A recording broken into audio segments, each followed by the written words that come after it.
There is a particle passing through your chest right now. Not metaphorically, physically. Tens of billions of them, every second, moving through the atoms of your ribs, your heart, your lungs, without slowing down, without leaving a mark, without your body registering any of it. They have been doing this your entire life. They were doing it the day you were born. They will be doing it the moment you die.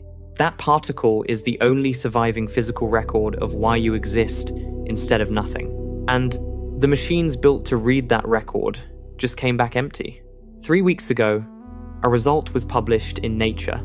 An international team, 193 scientists, 40 institutions, 6 countries, 10 years of data, ruled out the particle that was supposed to explain the anomaly at the center of this. The anomaly that connects to the question of why matter exists at all. The candidate was eliminated with 95% certainty. The anomaly is still there. The explanation is gone. You are sitting in the gap it left behind. Not theoretically. The atoms in your body, every proton, every neutron, every electron holding your cells together, trace back to an asymmetry in the early universe that the best equations physics has ever produced cannot fully account for. The mathematical warrant for your physical existence has a line on it that nobody has been able to sign. And the pen that was supposed to sign it just ran out of ink. What follows is a descent.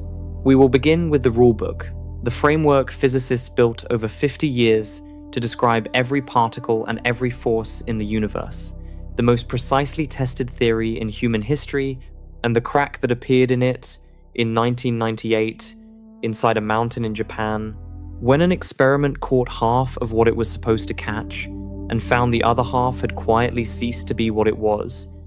That crack is not a footnote. It connects directly to why you are here.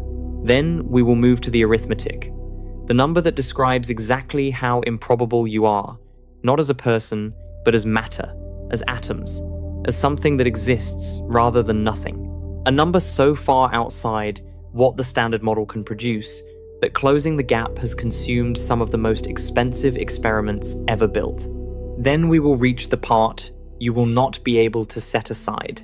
The moment when the particle that carries the only surviving evidence for your existence passes through your body and keeps moving, and your body has no instrument to detect it, because the instrument would need to be the size of a mountain filled with 50,000 tons of water just to catch one. And at the bottom of this, we will arrive at what the math actually says about the body you are sitting in, about whether the equations governing this universe contain a coherent explanation for you being in it. They might not. The particle is still passing through you. It does not know you are here. It does not know anything. It is simply moving, the way physics moves, indifferent, continuous, without pause. Your heart is beating. Nobody knows why it gets to. In the mid-1970s, physicists finished writing a rulebook. Not a hypothesis. Not a working model. A complete description of every particle matter is made of, and every force governing how those particles behave. 17 building blocks, 3 forces, 1 framework. For 50 years, every experiment designed to break it failed. You are currently running on this rulebook. The force holding the atoms of the chair beneath you together. The electromagnetic interaction keeping your neurons firing. The weak nuclear process your cells use to repair damaged DNA. All of it governed by the same 17 particles and 3 forces. All of it confirmed, tested, retested. All of it intact. The standard model predicts the magnetic moment of the electron, the way the electron responds to a magnetic field to 12 decimal places. The measured value matches to 12 decimal places. That level of agreement is not luck. It is the result of a framework whose internal logic is so precise that it can predict the behavior of a particle smaller than anything visible to any microscope ever built, across ranges of energy that span from the interior of atomic nuclei to the conditions of the early universe, and come back with a number that matches what the instruments measure out to the 12th digit. Nothing in the history of human knowledge has been tested to that standard and passed. You are running on that framework right now, or so the rulebook says. The framework has a condition built into its foundation. Not a prediction, not a model assumption that could be revised without consequence. A structural requirement, the kind that, if removed, causes the surrounding mathematics to lose coherence. The condition is this: neutrinos have no mass. Not approximately zero mass. Not mass so small it can be ignored for practical purposes. Exactly zero. The mechanism the Standard Model uses to give particles mass the Higgs field works by interacting with both the left-handed and right-handed versions of a particle. Neutrinos, in the Standard Model, exist only in a left-handed form. The Higgs field has nothing to grab. No interaction, no mass. This is not a peripheral detail. Pull that condition out, and the framework that describes the forces holding your atoms together begins to come apart at the seams. The condition about neutrino mass is load-bearing. In the same way a wall can be load-bearing, it is not just standing there, it is holding something up. For decades, this was easy to accept. Neutrinos are nearly impossible to detect. They carry no electric charge. They interact with almost nothing. They pass through the entire Earth as if the planet is not there. Nobody had instruments sensitive enough to prove the condition wrong, so the assumption held. The signature was on the page. Here is what that means for you right now. The forces keeping your atoms from flying apart are Standard Model forces. The interactions your cells perform to stay alive are Standard Model interactions. The electromagnetic signals crossing your synapses as you process these words are governed by the same equations. Everything running in your body right now is running on the rulebook. And the rulebook has a condition in it about a particle that is passing through your body right now, in silence, in numbers. Your body has no mechanism to detect. The rulebook says that particle has no mass. In 50 years of testing, no experiment had contradicted that condition. Not once. The top quark, predicted by the model's mathematics, decades before anyone had the technology to find it, was discovered at Fermilab in 1995, exactly where the equations said it would be. The tau neutrino, confirmed in 2000. The Higgs boson itself, the particle responsible for giving mass to every other massive particle in the framework, found at CERN in 2012 after a 5-decade hunt exactly where the math predicted, with exactly the properties the math required. 50 years, 17 particles, every one of them found where the rulebook said they would be. You might be settling into the weight of that. 50 years of confirmation is not nothing.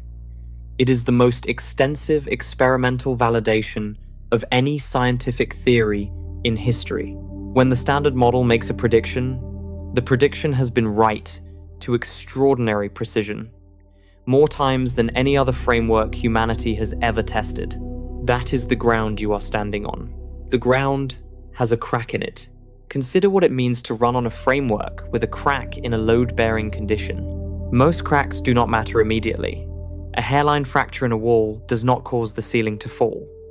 The wall continues to support the load, the room continues to function, and nothing visible changes. You could live in that room for years without knowing the crack existed. But the crack is still there. And what matters is not whether the ceiling has fallen yet. What matters is what the crack connects to how deep it runs, what it is holding up, and what happens if it propagates. The condition about neutrino mass connects to a question so fundamental that physicists have spent decades and billions of dollars trying to answer it. The question is not about what neutrinos weigh. The question is about why there is anything in the universe at all, rather than nothing. About why matter survived. About why you exist instead of not. The crack runs that deep. Not a theoretical crack, not a mathematical suspicion. A crack found by instruments. a crack that exists in the physical world, in the behavior of a real particle, in data that has been collected and analyzed and verified and peer-reviewed and awarded a Nobel Prize. The condition that is cracked is the one about neutrino mass. The particle that is supposed to have exactly zero mass does not, it turns out, have exactly zero mass. The mathematics that requires it to be massless is, in that specific and load-bearing way, wrong. You might be thinking, one condition, out of 17 particles and 3 forces and 50 years of confirmed predictions, one condition has a problem. That is not a collapse. That is a footnote. Science finds footnotes all the time and updates the theory and moves on. That is the right instinct.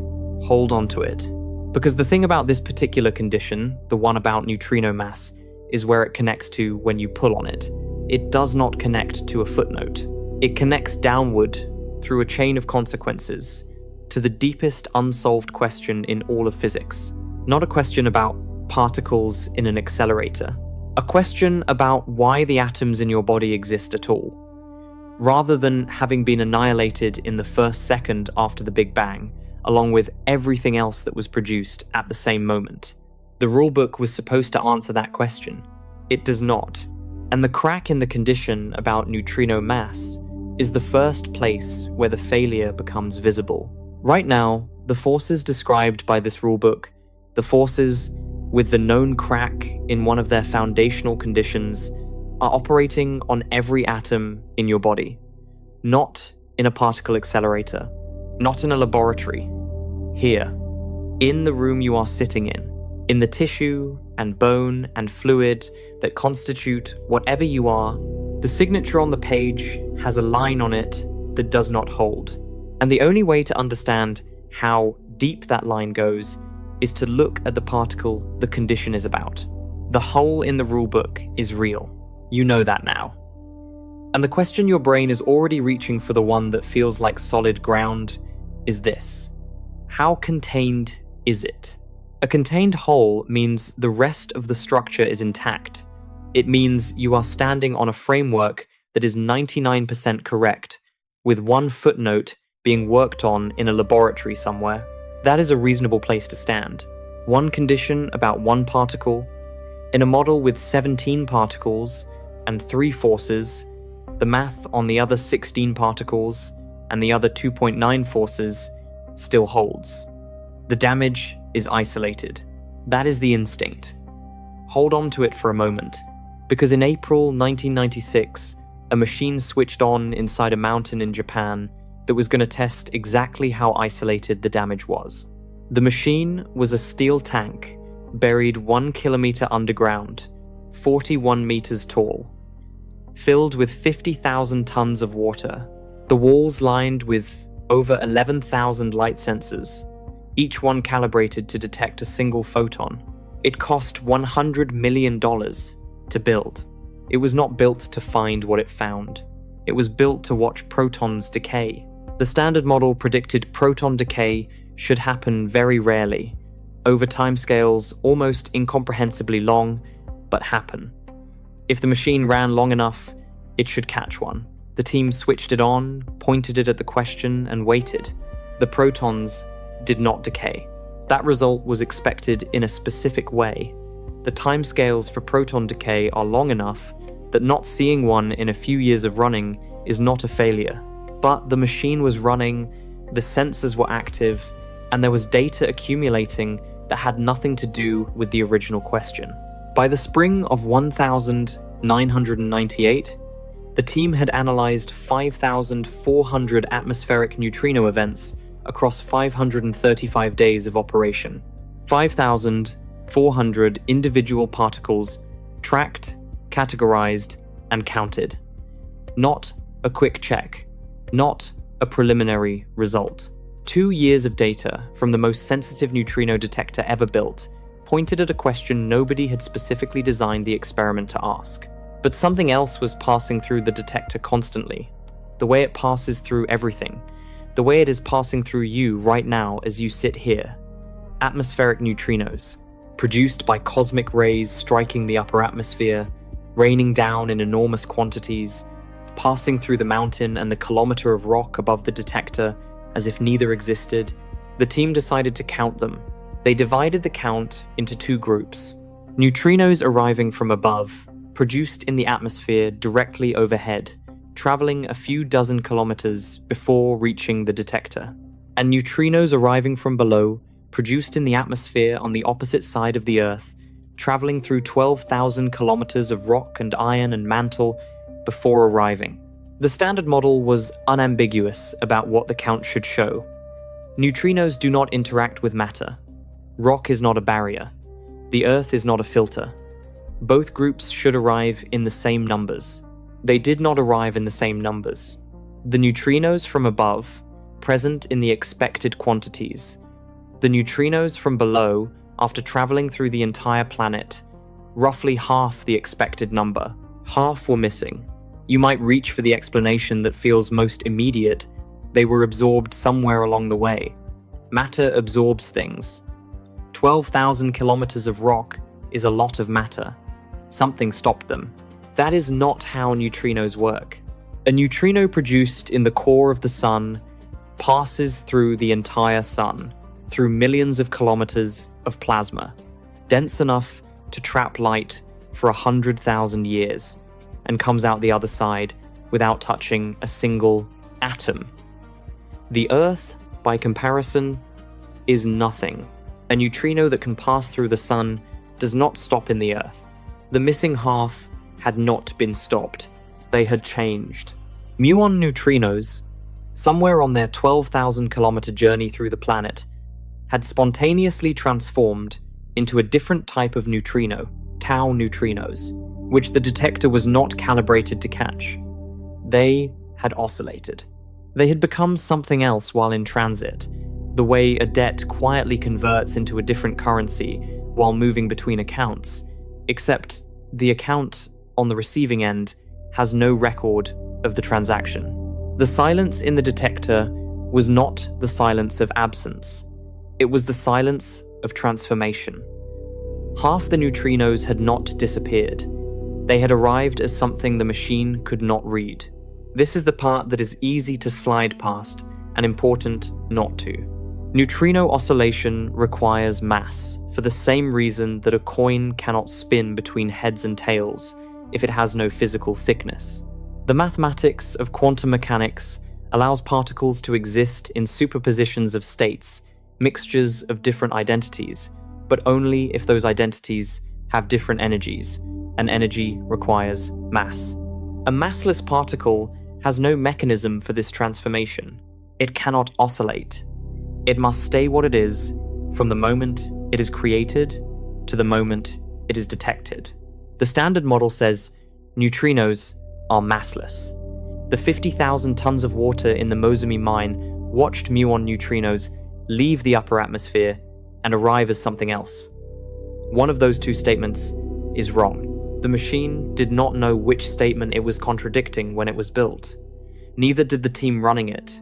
The result arrived in the data the way most important results do, not as a dramatic signal, but as a stubborn number that refused to match the prediction no matter how many times the analysis was checked. And neutrino oscillation, spontaneous transformation between neutrino types, is only possible if neutrinos have mass. The standard model says they cannot have mass. Stop here. Not to process a fact. To sit with what the fact means for the whole. You were holding the idea that the damage was contained. One condition about one particle. The rest of the framework intact. That was the ground. Here is what the ground actually looks like. The condition that is wrong neutrinos have no mass is not a peripheral footnote. It is connected through a chain of consequences that runs through the entire framework to questions about why matter exists at all, about why the atoms making up your hands right now were not annihilated in the first second after the Big Bang, about why there is a you here rather than nothing. The rulebook was supposed to answer those questions. It does not. And the machine that was supposed to confirm the rulebook's predictions instead came back with data that contradicted one of the rulebook's foundational conditions. You might be thinking, fine, the hole is bigger than expected. But physicists found it. They confirmed it. They are working on it. Science found the error, and now science will correct it. That is the right instinct to have. Here is why it does not close the case. Finding an error in a load-bearing condition is not the same as finding an error in a footnote. You cannot patch a load-bearing condition without understanding what it is connected to. And the condition about neutrino mass, the one the machine just proved is wrong, connects directly downward into the deepest unsolved question in physics. The question that sits below everything else, like a fault line below a city. Takaaki Kajita presented the data at a conference in June 1998. He later said he did not expect the reaction it received. Physicists in the room understood immediately what the numbers meant. The statistical significance was high enough that there was no arguing with it. The room went quiet in the specific way that rooms go quiet when a result cannot be dismissed. In 2015, Kajita received the Nobel Prize in Physics for the finding. The hole in the rulebook is not contained. It connects to a question larger than the rulebook itself. A question about the 1 in a billion margin that produced every atom in your body, and whether the equations governing this universe contain a coherent explanation for why that margin exists. Right now, as you sit here, neutrinos produced in the atmosphere above you are passing through the ceiling, through the room, through you, and into the ground below. Some of them, the ones that started their journey on the other side of the planet, arrived as a different type of neutrino than the type they were when they left the atmosphere. They changed, in transit, in the dark, with no detector to record the transformation and no interaction with any matter to mark the moment it happened. Your body registered none of it. The machine in the mountain registered the absence, the silence where the expected signal should have been, and that silence was enough to collapse a foundational condition of the most successful scientific theory in history. The damage is not contained. And the question it opens is not about particles in a detector. It is about the atoms in your body, and whether the equations describing how those atoms came to exist can actually account for them. That question begins now. You are here. That is the most basic fact available right now. Whatever is wrong with the rulebook, whatever crack exists in its foundation, the result is sitting in this room. You, made of matter, warm, present, undeniably existing, matter one. You are the proof. Look at the room around you. Every surface, every object, every molecule of air filling your lungs, all of it is matter. The observable universe contains roughly 2 trillion galaxies, and every one of them is made of matter. Antimatter is so rare in the cosmos that detecting even trace quantities requires instruments built specifically to catch antiparticles before they annihilate on contact with the world around them. Matter did not just survive. It dominates. Completely, decisively. The evidence is in every direction you can look. Here is the number that describes exactly how it won. 1 in 1 billion. That is the margin. In the first moments after the Big Bang, matter and antimatter were produced together. For every particle of matter, a corresponding antiparticle identical in mass, opposite in charge, mirror images of each other down to the level of their quantum numbers. When matter and antimatter meet, they annihilate, converted entirely into energy. Nothing left behind. The process was almost perfectly symmetric. Almost. For every 1 billion particle-antiparticle pairs that were created and destroyed in those first seconds, 1 particle of matter was left standing. 1. Try to hold that as something physical rather than something mathematical. Picture a room containing 1 billion people. Every one of them is paired with someone identical to them in every measurable way except one. At a signal, every pair collides and vanishes. The room empties, the energy dissipates into the walls. When the process is finished, One person is standing in the center of a room built for 1 billion. That person is matter. That room, silent and empty, is the rest of the universe that should have been there and is not. You are descended from the one person left standing. Not from the billion, from the residue, from the remainder that the annihilation process failed to cancel.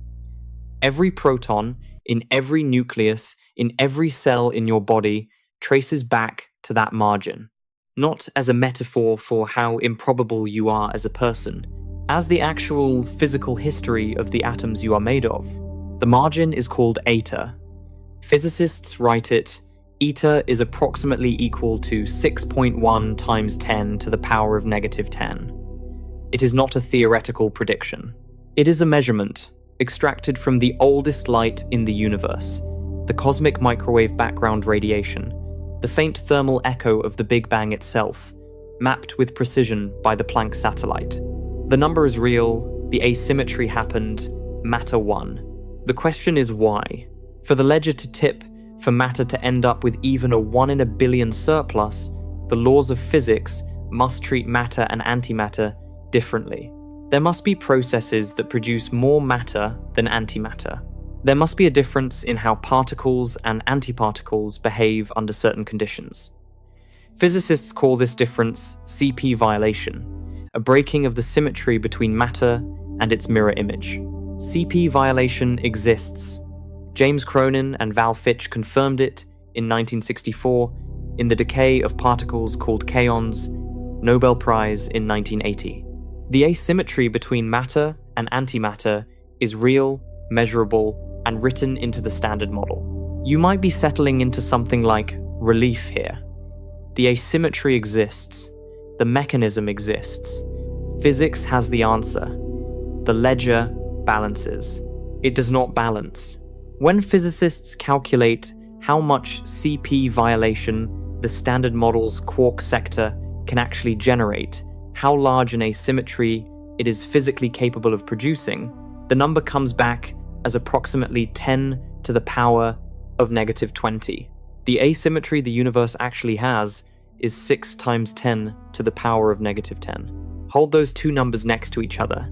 The CP violation the standard model can produce, 10 to the power of negative 20.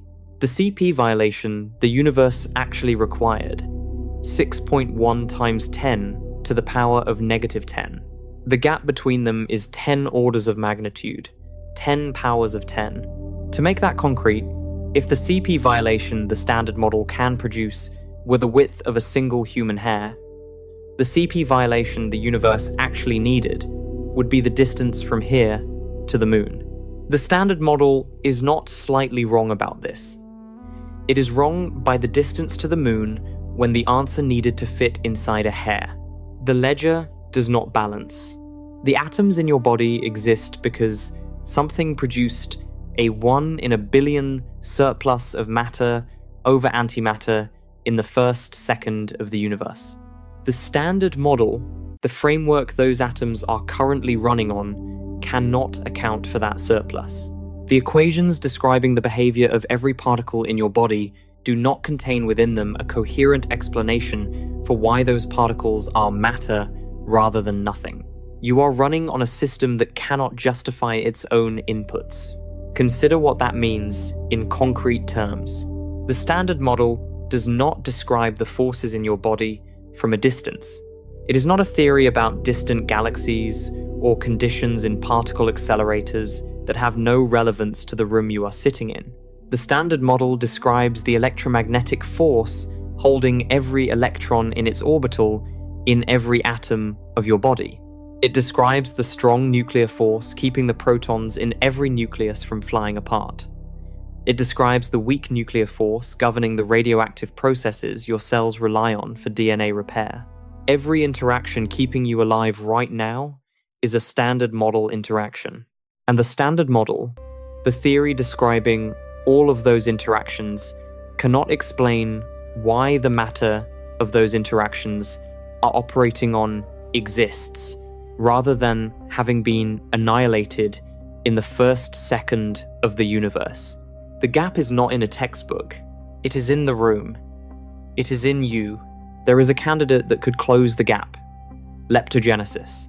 The mechanism proposes that in the early universe, heavy neutrinos decayed asymmetrically, producing a surplus of leptons over antileptons, which was then converted into the matter surplus we observe today. It is mathematically coherent. It requires neutrinos to have mass, which the crack in the rulebook confirmed they do. It requires CP violation in the neutrino sector, a difference in how neutrinos and antineutrinos behave. If correct, it closes the gap. The hair meets the moon. The ledger balances. It has not been confirmed by a single experiment.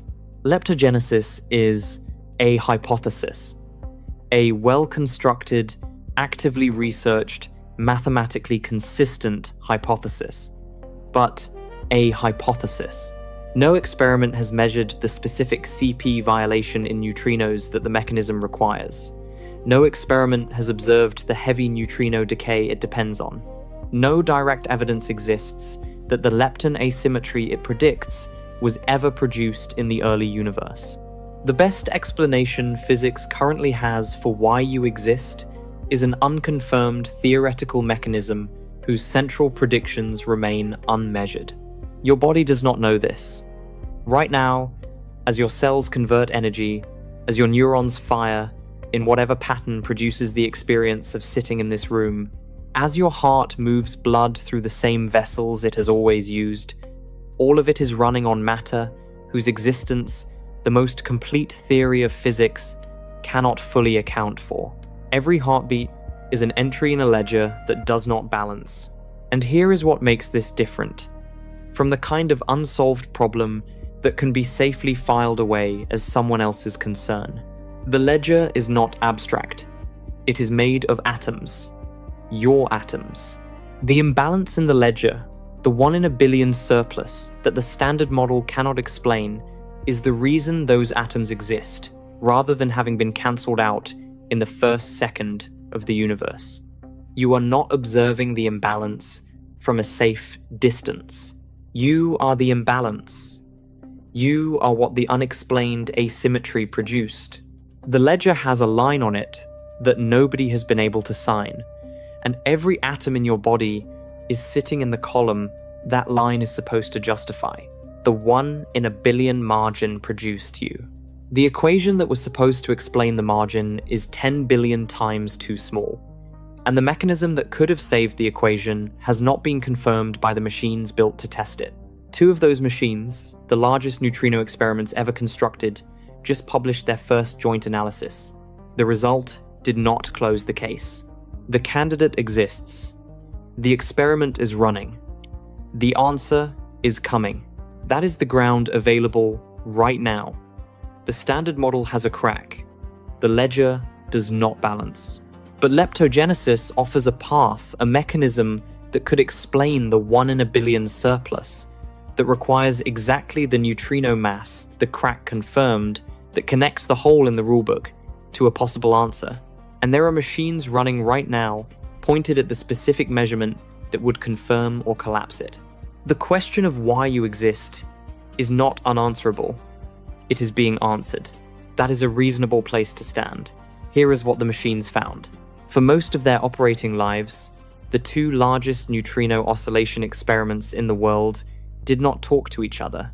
T2K, Tokai to Kamioka, has been firing a beam of neutrinos from an accelerator on Japan's eastern coast across 295 kilometers of the Earth's crust to a detector buried under a mountain.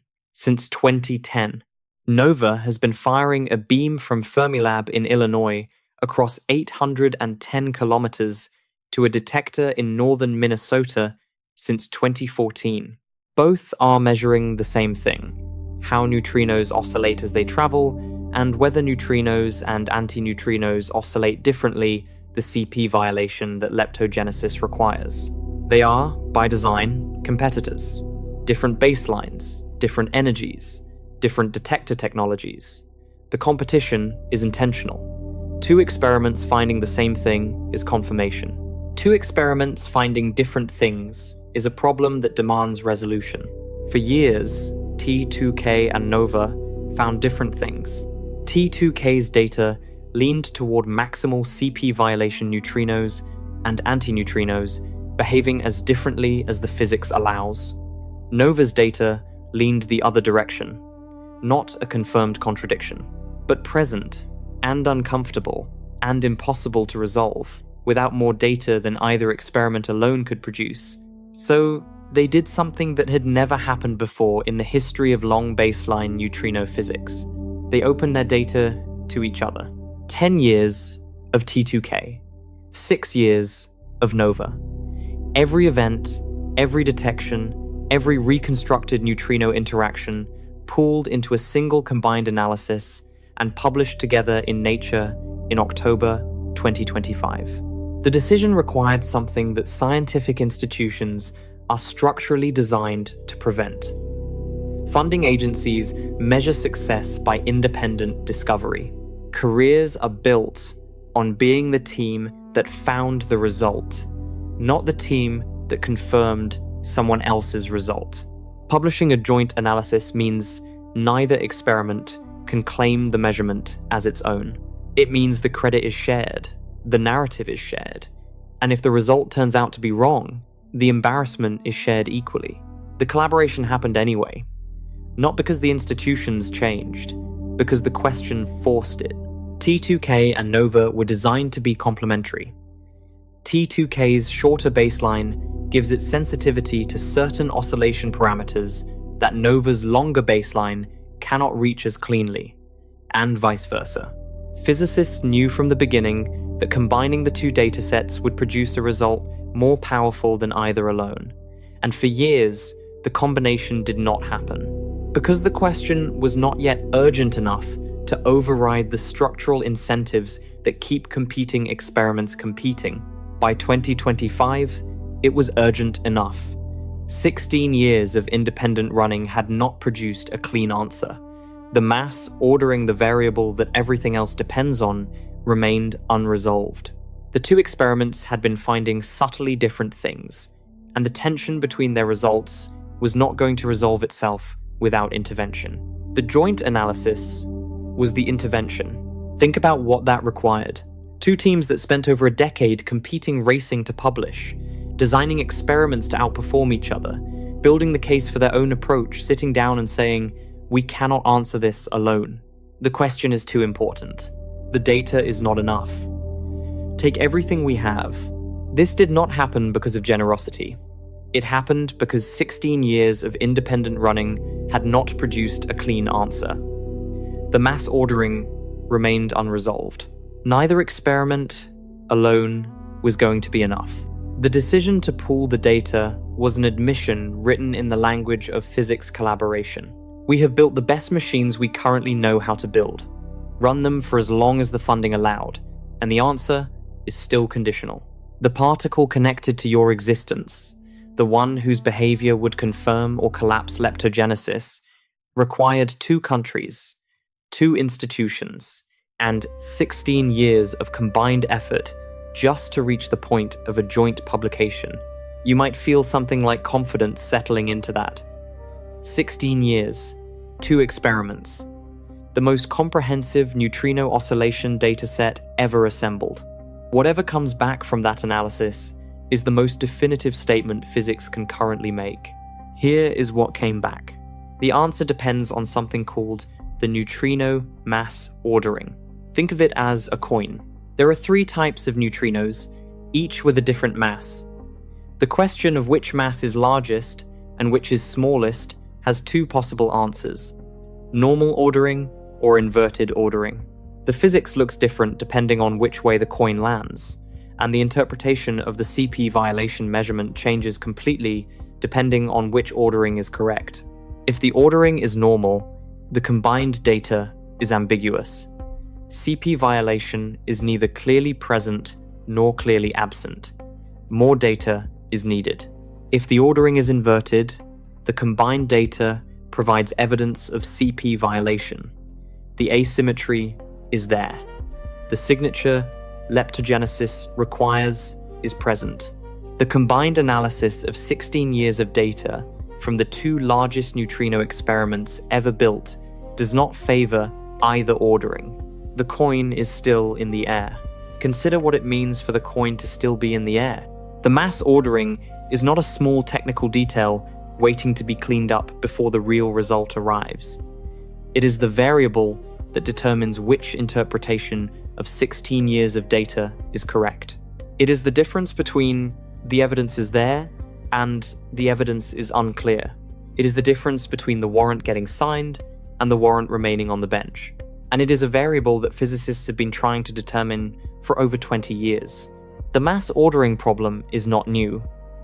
It has been known since the discovery of neutrino oscillations that the three neutrino masses could be arranged in two distinct hierarchies, and that distinguishing between them would require experiments with longer baselines and higher sensitivity than the instruments available at the time. Super Kamiokande identified the problem. T2K and NOVA were built, in part, to solve it. After 16 years, the problem is still unsolved. The coin that determines whether you have a mathematical justification for existing has been in the air for over 2 decades. Your body has been running the entire time, without knowing, without pausing, without any mechanism to detect the fact that the verdict on the matter it is made of remains open. The mathematical justification for your physical existence, the chain that runs from the 1 in a billion margin to leptogenesis to CP violation in neutrinos, currently ends in a conditional statement. If the ordering is this, the evidence points one way. If the ordering is that, the evidence is unclear. The verdict is pending on a variable that 16 years of the best data physics has ever collected on neutrino oscillation cannot resolve. You might be reaching for the next thing. Future experiments, Dune, under construction right now in Illinois and South Dakota, with a baseline of 1,300 kilometers. Hyper Kamiokande in Japan. The next generation will resolve the mass ordering. The coin will land. It will land. In a decade, if construction proceeds on schedule. Right now, in this room, in the dark, your heart is contracting and your lungs are expanding, and the verdict on the mathematical justification for why that is happening, for why the matter your body is made of, exists rather than having been annihilated, is sitting in an open courtroom waiting for a jury that has not yet been able to reach a decision. Your body does not wait for the verdict. It does not pause its biochemistry pending the resolution of the mass ordering question. The cells in your liver are metabolizing. The neurons in your visual cortex are firing. The muscles in your chest are pulling your ribs apart to let air in. All of it operating as if the warrant were signed, as if the ledger balanced, as if the question of why matter survived was settled and confirmed. It is not settled. The cells in your body operate on timescales of milliseconds. The question of why those cells are made of matter, rather than having been annihilated, operates on timescales of decades of experimental effort and still has not been resolved. There is no version of your body that can sense this mismatch. No organ that registers the gap between the confidence with which your biochemistry proceeds and the uncertainty in the physics that is supposed to underlie it. You are, in that specific sense, running blind. The machinery moves faster than the understanding of why the machinery exists. And the experiment that was supposed to close the gap just confirmed that the gap is still there, deeper than expected, dependent on a variable that the best instruments available cannot yet determine. The warrant is unsigned. The coin is in the air. And the body sitting in this room continues to operate as if neither of those things is true. This is where the ledger stands. The rulebook has a crack. The crack connects to the question of the margin, the 1 in a billion surplus that produced everything. The margin cannot be explained by the equations governing the matter it produced. The mechanism that could explain it is unconfirmed. The experiment built to confirm it returned a verdict that depends on a variable it could not resolve. 3 entries. 3 ways the mathematics is declining to account for the body you are sitting in. The warrant is unsigned. The ledger will not balance. The coin is still in the air. And the particle that carries the evidence, the one whose CP violation properties would determine whether the warrant gets signed, is moving through the tissue of your chest right now, in silence, leaving nothing behind. This is not where the descent ends, because everything so far has been about a question that still feels, in some faint way, like it lives somewhere else, in the early universe, in the first second after the Big Bang, in particle accelerators and data pipelines and journal papers. The next chapter ends that distance. It turns out there is another candidate, one that does not depend on the mass ordering, one that has been actively hunted for 30 years, one whose resolution would have closed the case from a completely different direction. In December 2025, that hunt ended. There is still a candidate. That is the thought underneath everything else right now. The mass ordering is unresolved. The T, 2K, and NOVA data came back conditional. Leptogenesis remains unconfirmed. But there is another path, one that does not depend on the mass ordering, one that has been in active pursuit for 30 years, one that would close the case from a direction the T, 2K, and NOVA analysis cannot reach. A fourth type of neutrino. If it exists, it changes the calculation entirely. In 1995, an experiment called LSND at Los Alamos National Laboratory found a signal that should not have been there. A beam of muon antineutrinos was fired across 30 meters of matter. At the other end, the detector found electron antineutrinos, a type of neutrino that the 3-flavor standard model does not allow to appear in that beam at that energy over that distance. The signal was small. The team checked the analysis. The signal remained. A fourth neutrino was proposed as the explanation, one that sits outside the standard model's 3-flavor framework entirely, one that interacts only via gravity, invisible to every force-based detector ever built, leaving no direct trace of its own passage. They called it the sterile neutrino. The name is precise. Sterile, inert, a particle so non-interactive that it makes the 3 known neutrinos look sociable by comparison. But if it existed, it would leave an indirect mark. It would alter the oscillation patterns of the neutrinos it mixed with, producing statistical anomalies in detectors that were looking for something else entirely. And those anomalies were exactly what LSND had found.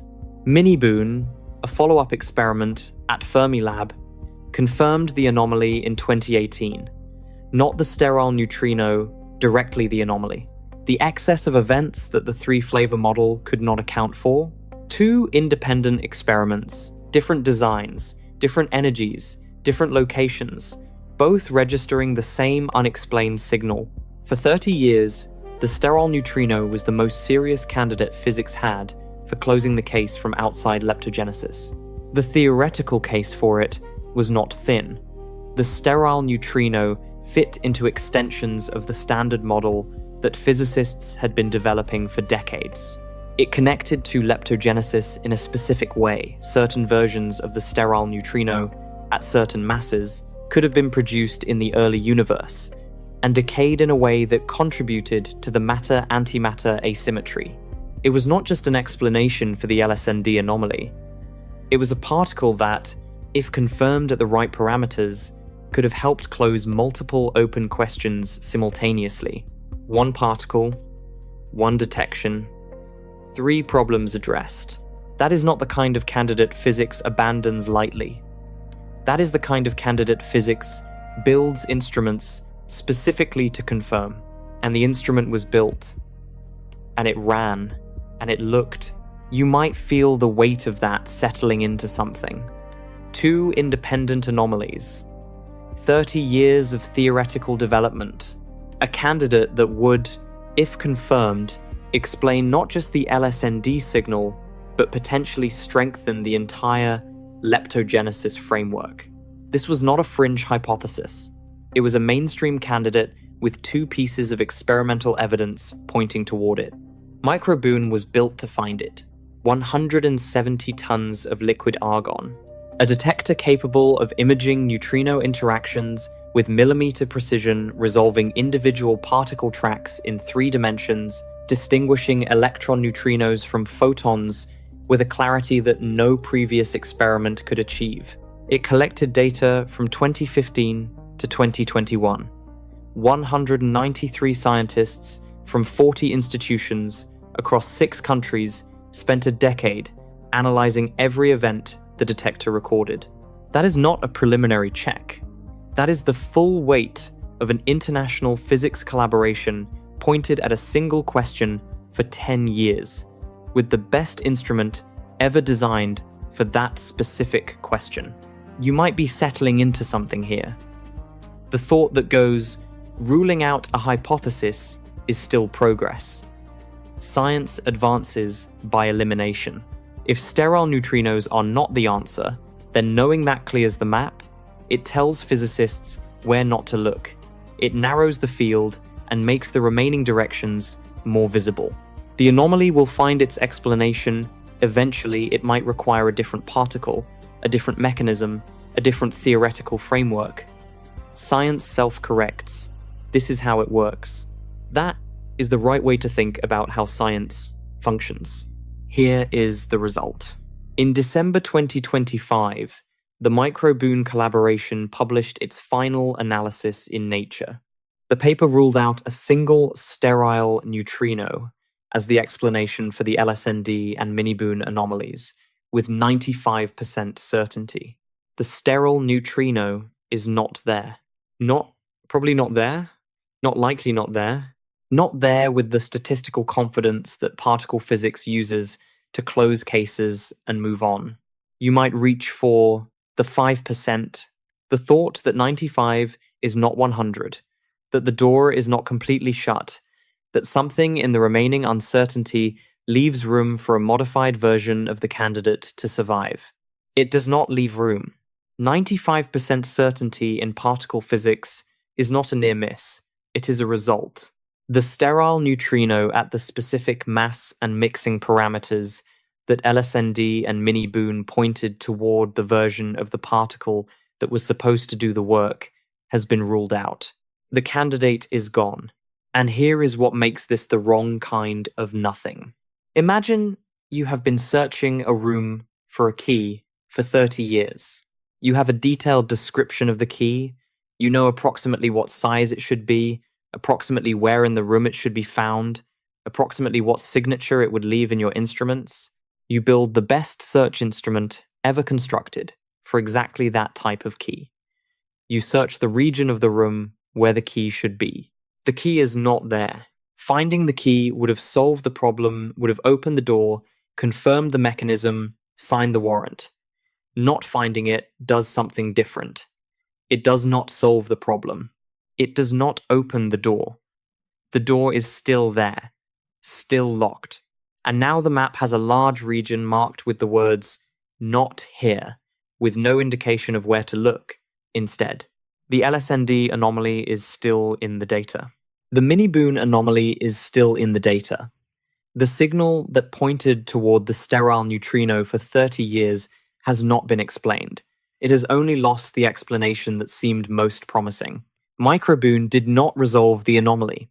It only eliminated the answer that had been built to fit it. There is no theory currently waiting to replace it.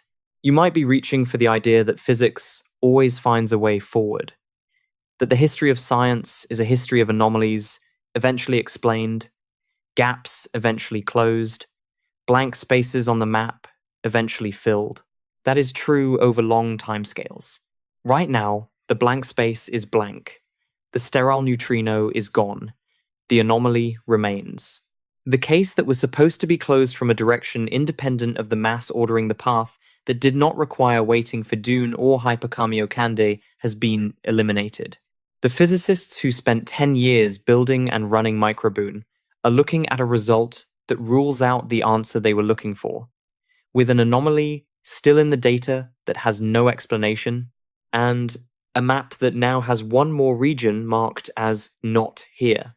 That process of figuring out where to look next will take time, And while it takes time, the question of why the matter in your body exists rather than having been annihilated is sitting in a room with 2 blank regions on the map and a door that remains locked. The warrant is unsigned. The silence is not in the detector anymore. It is in the room. Not metaphorically. The particle that was supposed to carry part of the explanation, the sterile neutrino, the candidate that would have added another layer to the answer, has been ruled out. But the other particles, the 3 neutrinos the standard model does describe, are still moving, right now, through the walls, through you, through the floor beneath you and the ceiling above you and every object in the room. They carry whatever information they carry about the early universe, about the asymmetry that produced the matter you are made of, and they pass through, without stopping, without interacting, without leaving any record your body can read. The candidate that was supposed to help explain why they are here is gone. The particles are still here, and nobody knows, with any confirmed theoretical framework, what they are doing in this universe or why the matter they are passing through exists rather than having annihilated along with everything else in the first second after the Big Bang. That question no longer lives only in laboratories. It lives here. It does. The question that used to live in particle accelerators and data pipelines and physics papers, it lives here now. You established that at the end of the last chapter, the particle is in the room. What you have not yet examined is what that means for the specific body you are currently occupying. Not for the universe, not for the ledger, not for the warrant, for you, for the tissue and bone and fluid sitting in this chair, in this room, at this moment. That examination is what this chapter is. You have been operating through everything so far under a quiet assumption. The assumption is this: you are the one watching. The standard model is broken somewhere else. The experiments are running somewhere else. The anomalies are in data files somewhere else. You are the observer, the person sitting in the room while the physics happens in the detector. That assumption is wrong. The physics is not happening somewhere else. The detectors physicists build to study neutrinos are enormous, because neutrinos almost never interact with matter. Super Kamiokande required 50,000 tons of water to catch a handful of interactions per day. IceCube required a cubic kilometer of Antarctic ice. The instruments are large because the probability of any individual neutrino stopping is vanishingly small, and to accumulate enough interactions to study, you need an enormous amount of target material in the path of an enormous flux of particles. Your body is in the path of that flux right now. Look at your hand. Not as a thought experiment. Look at it. The back of it, the palm, the skin over the knuckles, the veins visible beneath the surface, whatever it looks like in the light of the room you are in. 65 billion neutrinos are passing through every square centimeter of it every second. Not approximately 65 billion. Not in the ballpark of 65 billion. 65 billion, the number calculated by John Barkle from first principles using solar fusion models, confirmed by the Sudbury Neutrino Observatory in 2001 and 2002, when SNO became the first experiment to directly measure the total solar neutrino flux and found it matched the prediction.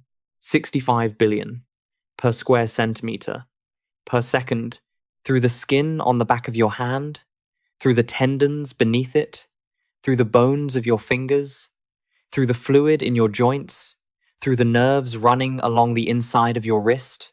Every second, your hand registers none of it. Not because the particles are too small to matter. They are not interacting with the matter in your hand at all. They are passing through the atoms of your hand, the way light passes through glass, except glass at least slows light slightly. Your hand does not slow neutrinos at all. To a neutrino, the atoms of your hand are so far apart that the hand itself is indistinguishable from empty space.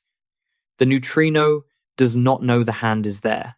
You might be reaching for the thought that this is fine, that passing through without interacting means no effect, no consequence, no relevance to anything about your body or your existence.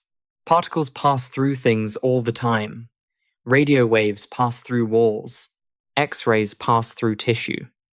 The fact that neutrinos pass through you does not make you a detector any more than a wall. With radio waves passing through it is a radio. That is the right instinct to have about the physics. Here is what the instinct misses. The particle passing through your hand right now is not a random particle. It is not a neutral background radiation, with no particular connection to anything. It is the particle at the center of every unresolved question that the last 5 chapters have been building toward. It is the particle whose mass broke the Standard Model's most fundamental condition. It is the particle whose CP violation properties, if measured correctly, could confirm or collapse the leading explanation for why the atoms in your hand exist, rather than having been annihilated in the first second of the universe. The particle carrying the only surviving evidence for why your hand exists is passing through your hand right now, and your hand has no instrument to detect it. Super Kamiokande was not built large because physicists wanted an impressive structure. It was built large because the mathematics of neutrino interaction cross-sections demanded it. The probability of a single neutrino interacting with a single nucleon is roughly 10 to the power of negative 44 square centimeters, a number so small that it has no intuitive analog. At the solar neutrino flux passing through the detector, Super Kamiokande needs its full 50,000 tons of water to register enough interactions to study. Scale the detector down to the size of a human body, and the expected interaction rate drops to effectively 0 over any timescale relevant to a human life. This is not a technological limitation that better instruments might overcome. It is a fundamental property of how neutrinos interact with matter, or rather, how they almost never do. Your body is passing through the same flux that Super Kamiokande is passing through, the same 65 billion per square centimeter per second, the same particles, the same information. The difference is that Super Kamiokande is large enough to occasionally catch one. You are not. The evidence passes through you continuously, completely, without leaving any record that it was ever there. The difference between you and Super Kamiokande is not that Super Kamiokande is a detector and you are not. It is that Super Kamiokande occasionally catches one. 50,000 tons of water, 11,000 photomultiplier tubes, buried 1 kilometer underground to reduce background noise, and on a good day, the detector catches a handful of neutrino interactions. Your hand, with its roughly 2 kilograms of water and tissue and bone, catches effectively none. Not in your lifetime. Not in the lifetime of everyone who has ever lived. You are a detector with a detection rate of 0. You are not standing outside the experiment looking in. You are inside the experiment. You are the material the experiment is running through. The particle is using your body the way it uses the Earth as something to pass through on its way to somewhere else, indifferently, continuously, without acknowledgement. You might be reaching for the thought that this is still a matter of scale, that the neutrinos passing through you are the same neutrinos passing through the floor, the table, the walls, the building around you, that you are not special in this regard, that everything in the room is equally penetrated, and that therefore the information about your existence is no more located in you than in the chair you are sitting on. The chair does not have a warrant that needs signing. You do. The particle carrying the evidence, the one whose behavior connects to the question of why matter survived, is moving through the tissue of your chest right now, through the muscle of your heart, mid-contraction, through the fluid in your lungs, mid-breath, through the neurons firing in your brain as you process these words. It is not stopping. It does not know you are there. 65 billion per square centimeter per second. Your body registers 0. The particle is passing through you. You know that now. 65 billion per square centimeter per second through every tissue in your body, leaving no trace, registering nothing. You are the material the experiment runs through, not the person running it. But here is the question you have not yet been asked to sit with. What is the particle? Not in the sense of what force it carries or what field it interacts with. In a more basic sense.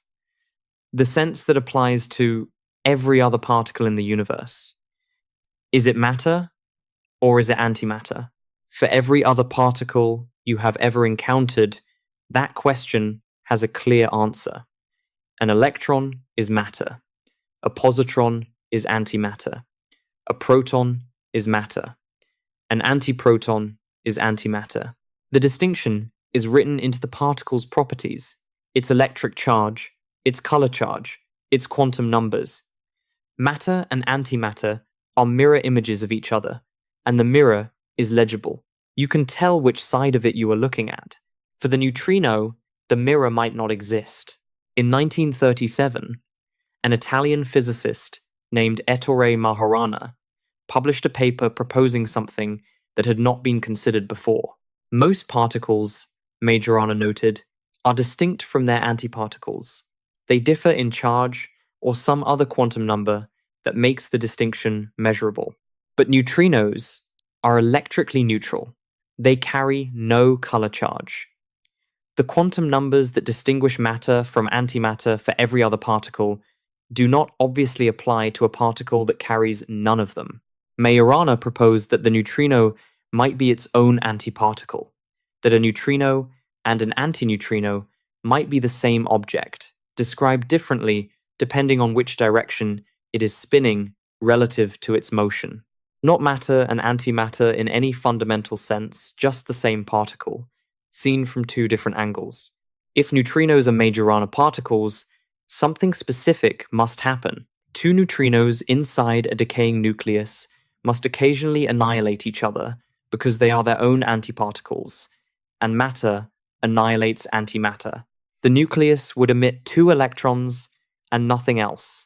No antineutrinos, just 2 electrons, and silence where the antineutrinos should have been. Physicists call this neutrinoless double beta decay. If it happens, neutrinos are Majorana particles. If it does not happen, or if the rate at which it happens is too low to detect, the question remains open. Legend 200 is looking for it. 140 kilograms of germanium, 7.6, enriched to more than 86%, housed inside a cryogenic detector at the Gran Sasso National Laboratory beneath a mountain in central Italy.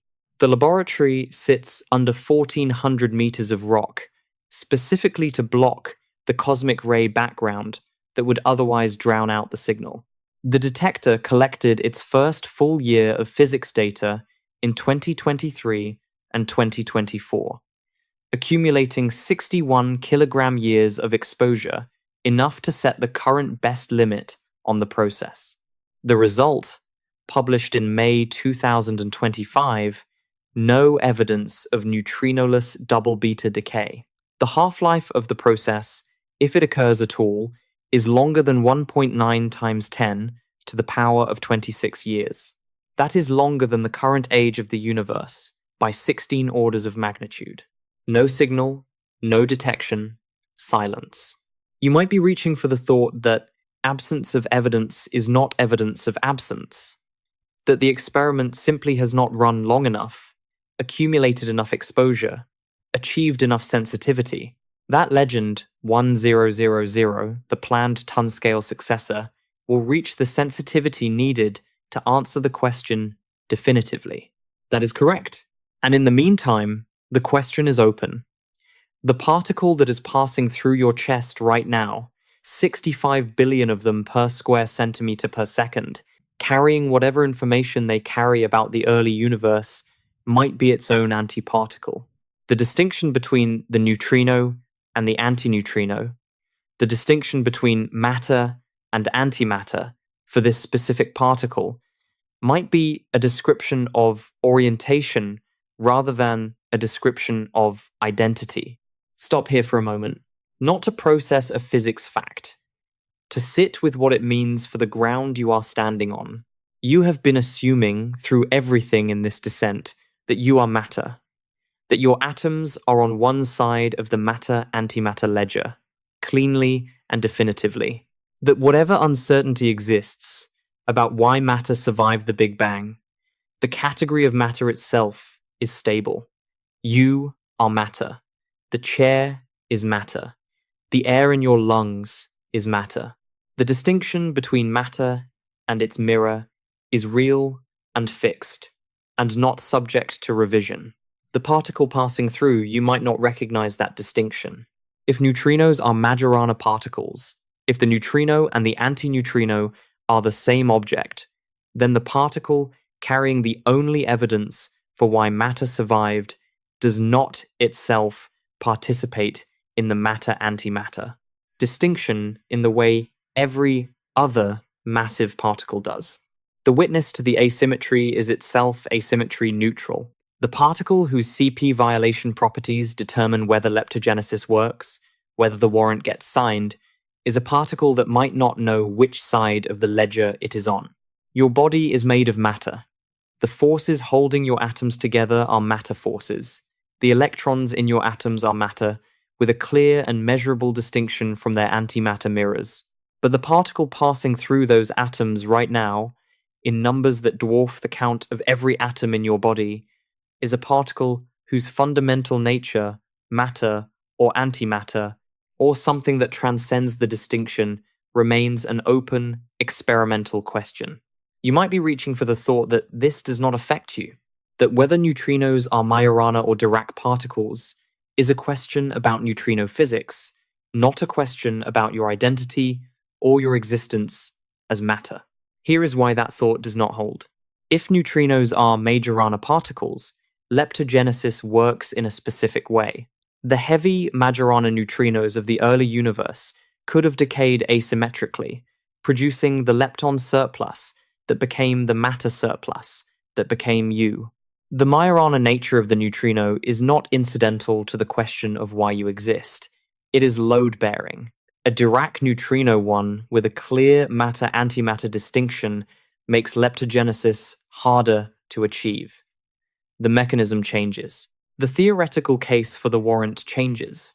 The question of what the neutrino is, whether it is its own mirror, is directly connected to whether the ledger can ever be balanced. Legend 200 listened for the signal, 61 kilogram years of exposure, the most sensitive germanium detector ever built, buried under 1,400 meters of Italian mountain. The silence was complete. This is the third time silence has served as the answer. Super Kamiokande registered silence where half the neutrinos should have been, and that silence revealed that the standard model's foundational condition about neutrino mass was wrong. Microboon registered silence where the sterile neutrino should have been, and that silence eliminated the candidate that 30 years of experimental evidence had pointed toward.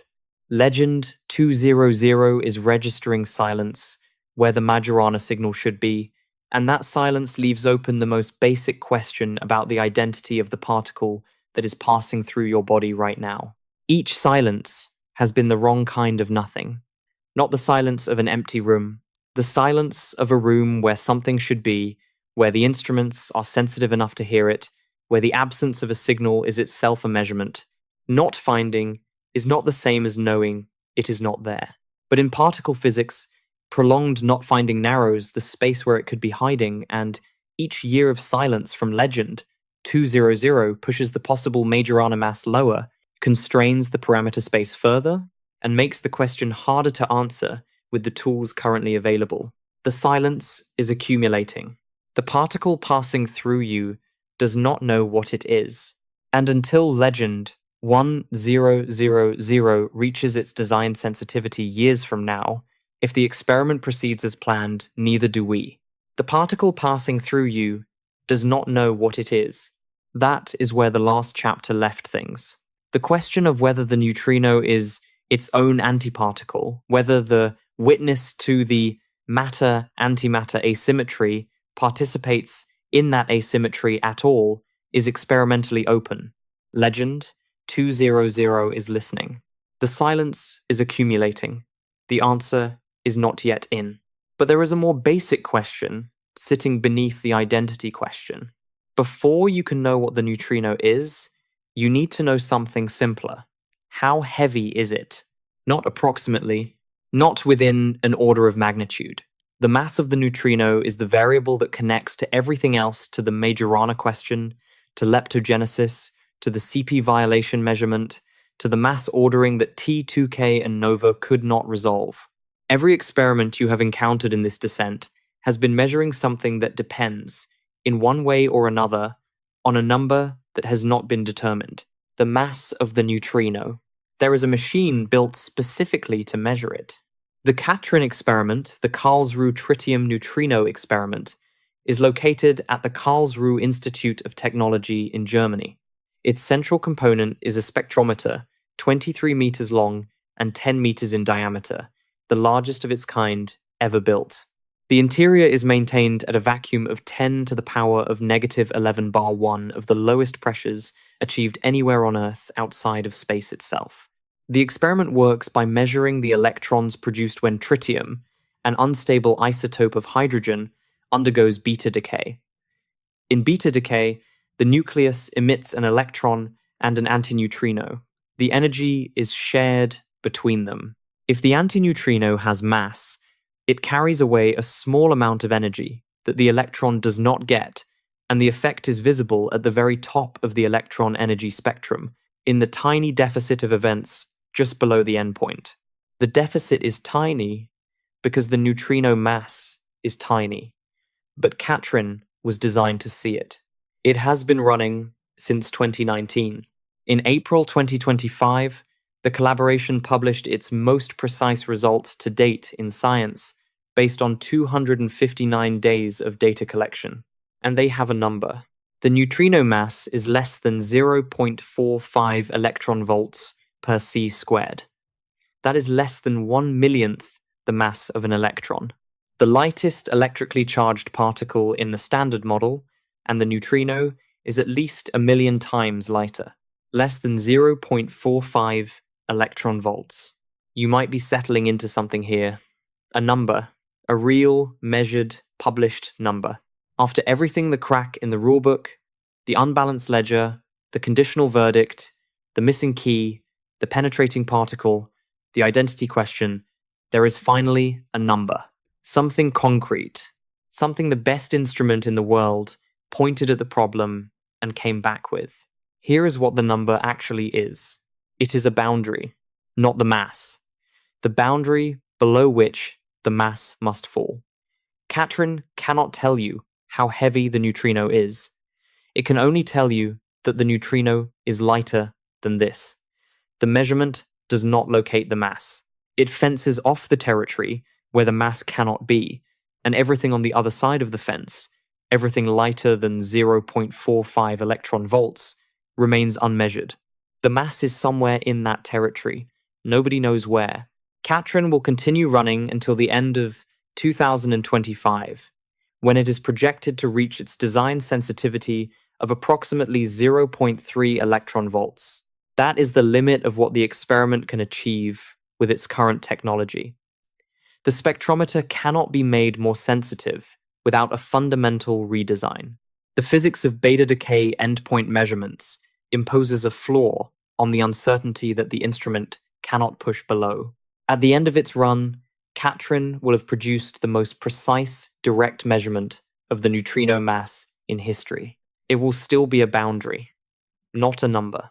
Consider what it means to have spent 6 years building and operating the most precise neutrino mass measurement ever attempted, and to come away with a boundary rather than a value. The neutrino was first proposed in 1930 by Wolfgang Pauli as a desperate remedy, a particle he invented to save the law of energy conservation in beta decay, a particle he himself thought could never be detected because it interacted with nothing.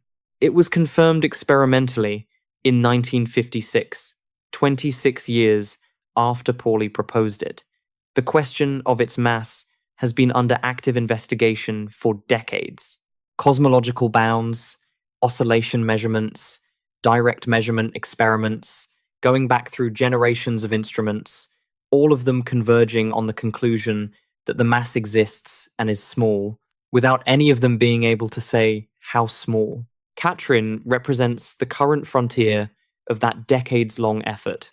The spectrometer was transported to Karlsruhe in pieces and assembled on site because no road or bridge in Germany could support its weight as a single object.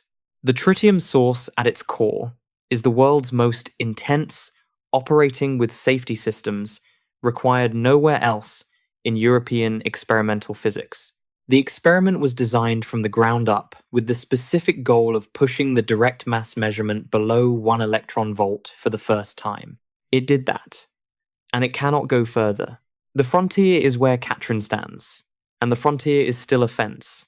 Now look at your hands, not as a thought experiment, both of them.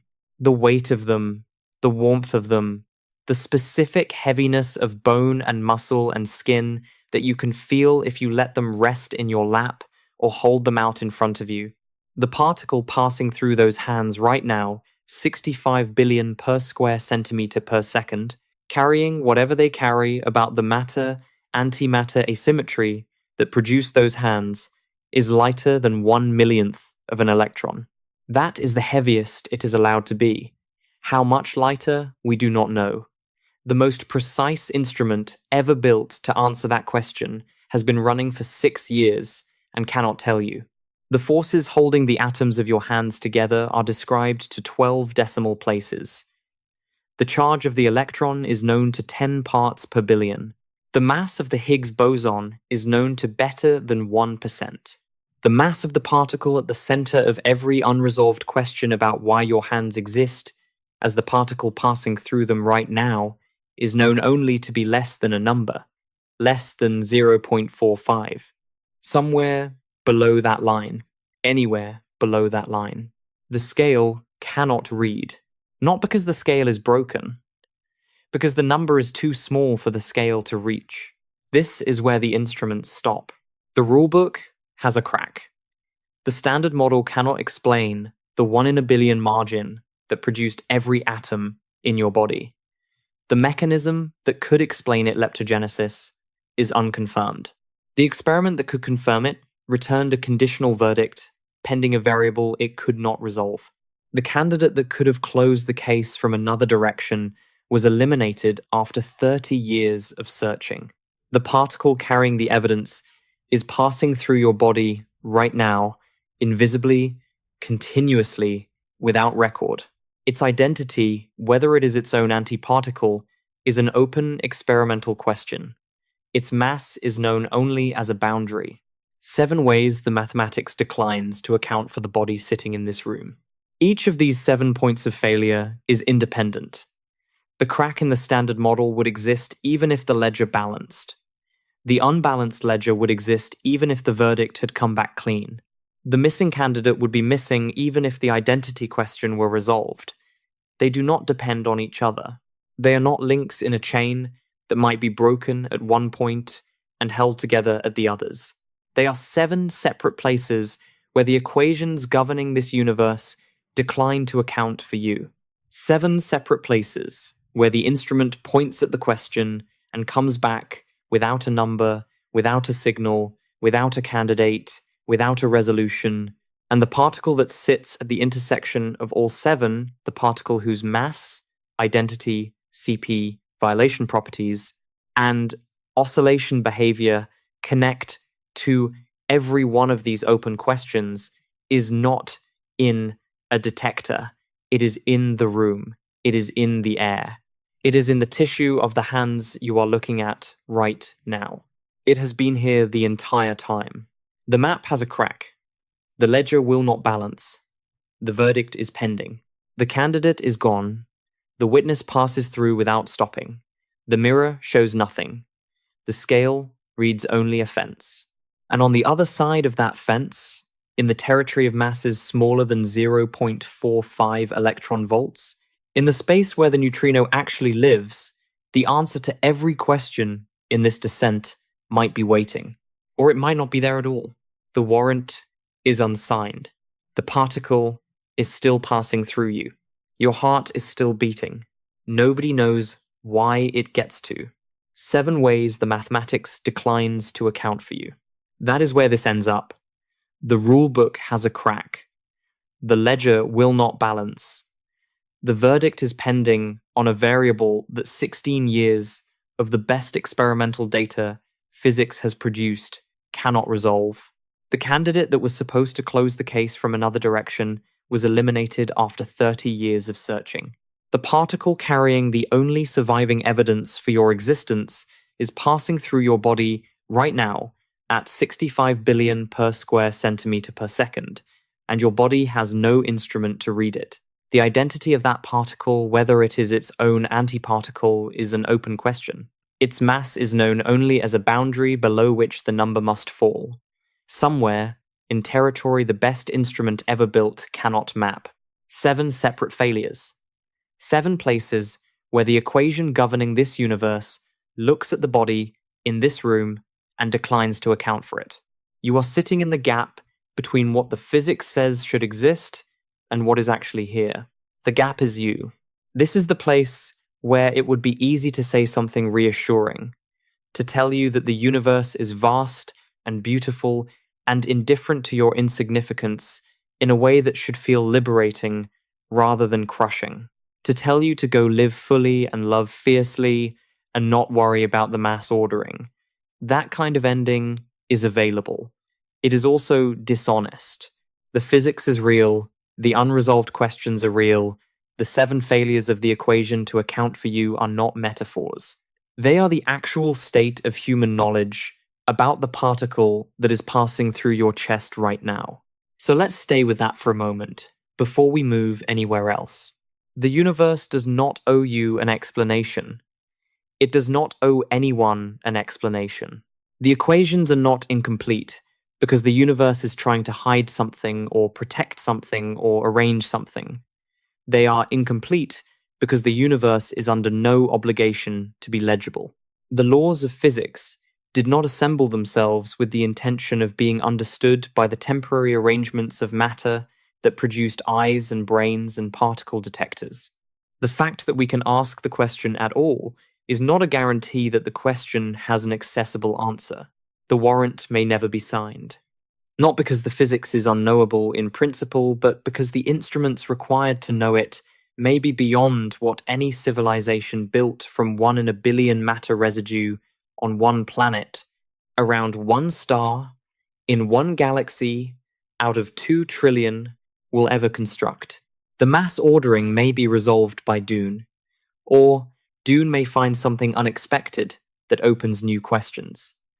The Majorana question may be answered by legend, 1000, or the sensitivity required may turn out to be beyond what germanium detectors can reach.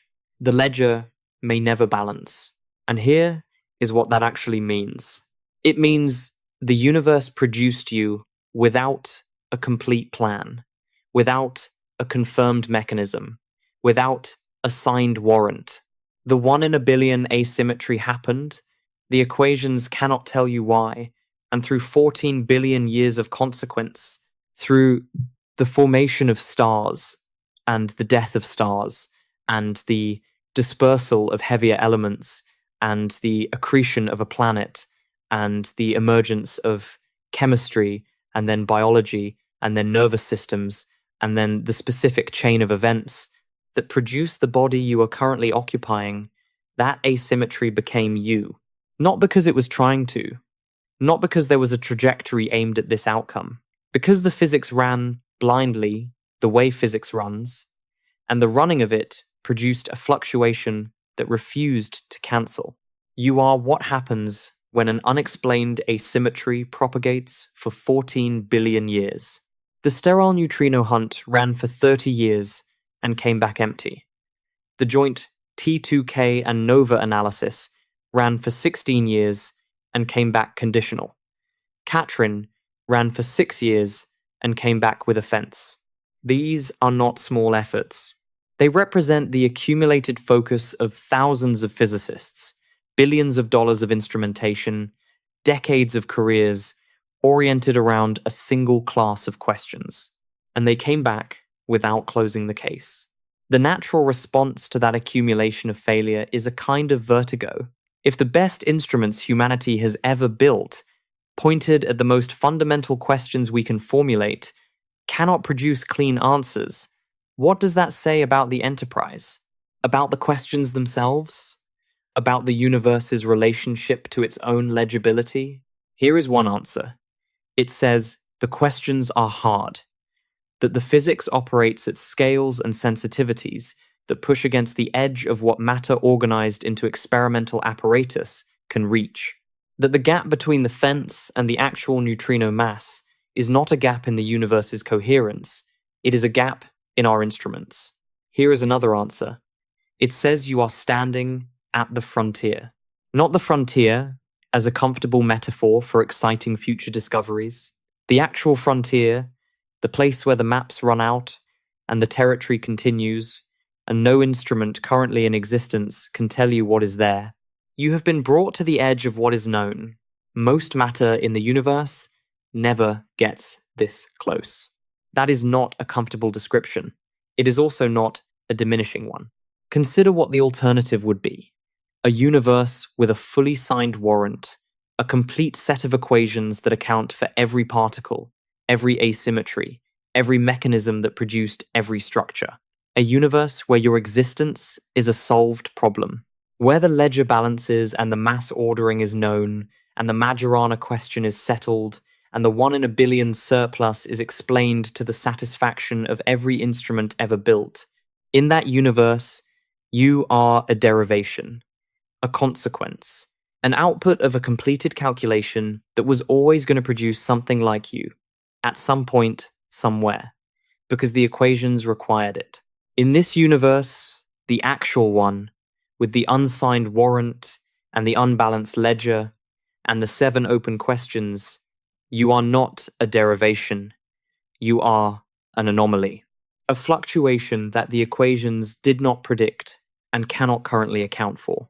The physics ran, and something happened that the physics cannot fully explain, and that something is sitting in this room right now, in the dark, thinking about neutrinos. That is not a smaller thing. It is a stranger and more specific thing. The particle passing through you does not know you are there. It does not know anything. It is moving the way physics moves, without agenda, without acknowledgement, without the capacity to register that it is passing through something that can ask questions about it. 65 billion per square centimeter per second through the atoms of a thing that has spent the last several hours trying to understand why those atoms exist. The neutrino does not find that interesting. You do. And that asymmetry between the particle that carries the evidence and the arrangement of matter that is trying to read it is the only asymmetry in this entire story that has a confirmed explanation. You are made of matter that survived because of an imbalance the equations cannot yet justify. And that matter, over 14 billion years, produced something that can notice the imbalance and ask what caused it. A galaxy cannot do that. A galaxy is 100 billion stars and an enormous amount of dark matter and a supermassive black hole at its center. And it cannot ask a single question. It cannot wonder about the mass ordering. It cannot care about the warrant. It processes energy according to gravity and thermodynamics, and it does not know it exists. You know you exist. You know the warrant is unsigned. You know the particle is passing through you. That knowledge, the capacity to stand inside the unresolved physics and name the 7 places where the equation fails, is not something the universe produces easily or often. It required everything in this descent to build. The 1 in a billion residue, the 14 billion years, the specific chain of accidents that produced a nervous system capable of holding the concept of a neutrino mass measurement and feeling the weight of its absence. The weight of its absence. That phrase. Sit with it. The neutrino is so light that the best instrument ever built can only say it is lighter than a number. And yet the absence of its precise mass, the gap between the fence and the actual value, carries weight that a galaxy cannot feel. The uncertainty presses on something. The open question lands somewhere. It lands in you, not because you are important in any cosmic sense. The universe does not organize itself around the nervous systems of biological organisms on minor planets. But you are the location where the open question becomes something other than a differential equation, where the unsigned warrant becomes something that can be noticed as unsigned, where the silence from the detector registers as silence rather than simply as the absence of an electrical signal. You are the place where the physics becomes a question instead of just a process. That is a rare configuration of matter. It is not guaranteed to persist. The second law of thermodynamics is not suspended on your behalf. The entropy is rising. The heat death is coming for everything, including whatever arrangement of atoms is currently reading these words. The particle will keep passing through long after the arrangement that can notice it has dispersed back into the general distribution. The neutrino will outlast you. It has been moving since the first second of the universe, produced in the Big Bang, produced in stellar fusion, produced in supernovae, produced in the atmosphere above you by cosmic rays, produced in the nuclear reactions in your own body. It was moving through the space that would eventually become this planet before the planet existed. It will be moving through whatever this region of space becomes after the planet is gone. The question of what the neutrino is Majorana or Dirac, its own antiparticle or distinct from it, the precise value of its mass hidden somewhere below the Katrin fence, will persist after you do. The open questions will outlast the organism asking them. The warrant will remain unsigned, regardless of whether any particular arrangement of matter is around to notice that it is unsigned. But the noticing, the specific act of standing inside the unresolved physics and registering its weight that is time-limited, that requires the arrangement to be intact. The arrangement is intact right now, and right now, in Super Kamiokande, 65 billion neutrinos pass through every square centimeter of 50,000 tons of water every second. And occasionally, on a good day, a handful of times, one of them interacts. A neutrino strikes a water molecule and produces a brief blue flash of Cherenkov radiation, a cone of light that spreads through the water and reaches the photomultiplier tubes on the walls. The detector catches it, records it. The interaction is logged. That flash, that one interaction out of 65 billion per square centimeter per second, is how Super Kamiokande sees anything at all. The information in the universe is not transmitted by the particles that pass through. It is carried by the rare ones that stop. You are not Super Kamiokande. You will not catch a neutrino in your lifetime. But you caught something else. You caught the question. You followed it from the crack in the rulebook down through the unbalanced ledger and the pending verdict and the eliminated candidate and the penetrating particle and the identity question and the boundary measurement, all the way to the place where the physics runs out of answers and the open space begins. That is not nothing. In a universe full of matter that does not know it exists, catching the question is the rarest interaction of all. The warrant is unsigned. The ledger will not balance. The particle is passing through you right now, as it has been your entire life, carrying evidence that the equations have not yet learned to read. You noticed. If this signal found you hit like, it helps the question reach other arrangements of matter that might be listening. Tell me in the comments, do you think Legend 1000 will find the Majorana signal, or will the silence continue? Subscribe if you want to be there when the next result comes in.